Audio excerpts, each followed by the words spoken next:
Hey, it's Dr. Nuesse from EasyDOTphysicals.com, back again with another video. In this one, I'm going to give you 3 reasons why President-elect Donald Trump is actually going to be good for marijuana reform. So a lot of people are very nervous because Donald Trump is a Republican, and Republicans have a history of being against any kind of marijuana reform. Here are my top 3 reasons why Donald Trump will actually be good as the president for marijuana reform. Number 1, Donald Trump is a winner. So you can say what you want about him, you can love him, you can hate him, and people generally do either love him or hate him, but you cannot argue with the fact that he likes to win and is a winner. Maybe he likes to win even to a fault at some times.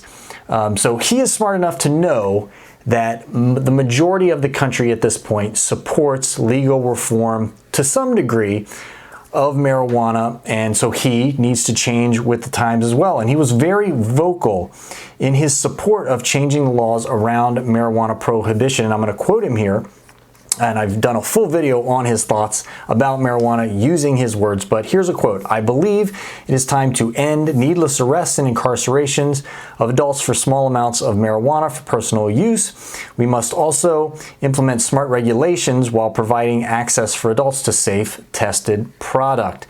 And he also voiced support for marijuana legalization for adults over 21 in Florida, the state where he resides or is residing now before he makes the move.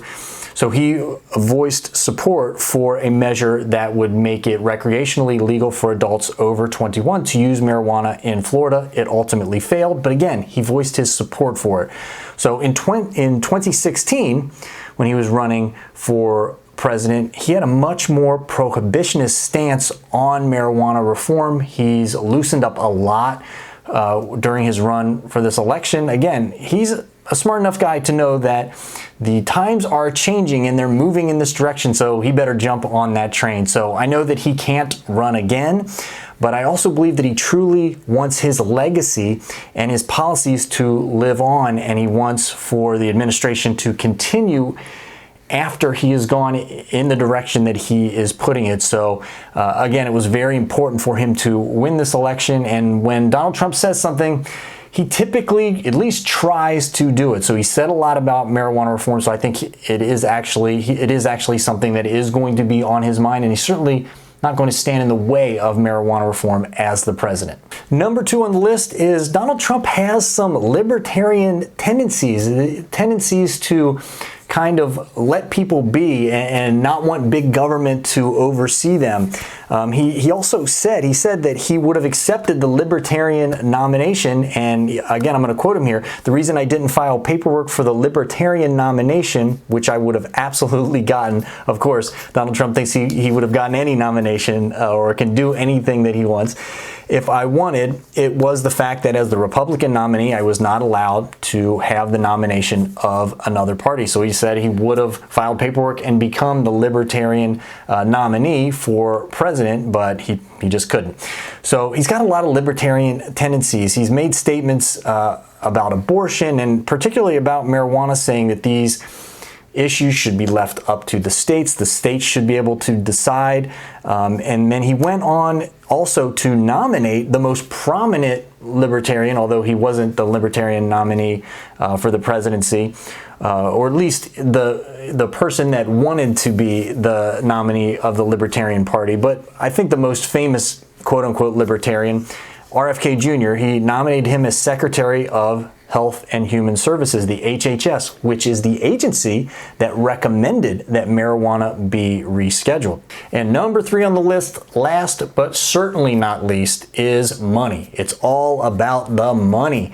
And I have a belief that if you want to know the reason for a lot of things here in America, you just follow the money trail. A lot of things in America especially boil down to money, and Trump is all about finances. He's a businessman, he's a real estate guy, and legalizing marijuana will allow for it to be taxed and the federal government to collect tax revenue. And taxfoundation.org estimates that federal legalization could bring in $7 billion in federal tax per year, and I've seen estimates up to $9 billion.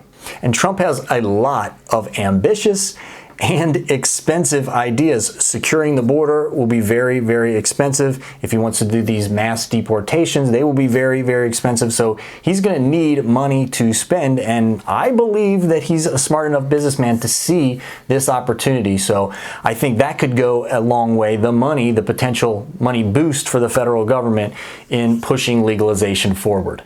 If you are concerned with an upcoming drug test, please see the information for our free masterclass in the description box below. Leave me any comments. Do you believe that Trump will be good or bad for marijuana legalization once he becomes president? Any questions as well in the comments section below, and stay subscribed here because a lot of updates are coming about marijuana reform. Until next time, everybody, stay safe.